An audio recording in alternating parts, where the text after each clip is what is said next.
আসসালামু আলাইকুম।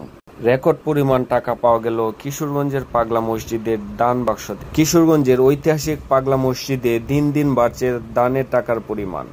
প্রতিবার দান সিন্ধুক খুলে মিলছে টাকা, বৈদেশিক মুদ্রা ও স্বর্ণ অলংকার। এবার তার ব্যতিক্রম ঘটেনি। 20 এপ্রিল শনিবার মসজিদের 10টি দান বাক্স থেকে সকল রেকর্ড ভেঙে পাওয়া গেছে 7,78,67,537 টাকা।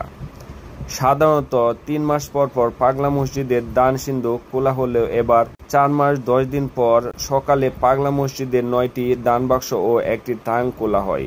মূলত মসজিদের 10টি দান বাক্স থেকে পাওয়া যায় রেকর্ড 27 বস্তা টাকা। দিনভর গণনা শেষে রাত 1:30টার দিকে জানানো হয় এই টাকার পরিমাণ। ভোরে পাগলা মসজিদে গিয়ে দেখা গেছে বড় বড় লোহার সিন্ধুক খুলে বের করে আনা হচ্ছে টাকা।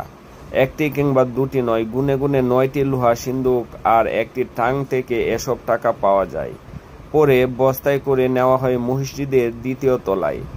সেখানে মেঝেতে ঢেলে ঢেলে গণনার কাজ শুরু হয়।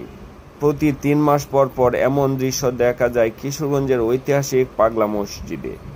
এবার 4 মাস 10 দিনের ব্যবধানে মসজিদের দান সিন্ধুক খোলা হয়। শনিবার সকাল 7:30টায় জেলা প্রশাসক, পুলিশ সুপার সহ প্রশাসনের ঊর্ধ্বতন কর্মকর্তাদের উপস্থিতিতে মসজিদের বিভিন্ন স্থানে রাখা 9টি দান সিন্ধুক ও একটি অস্থায়ী ট্যাঙ্ক থেকে টাকা সংগ্রহ করা হয়।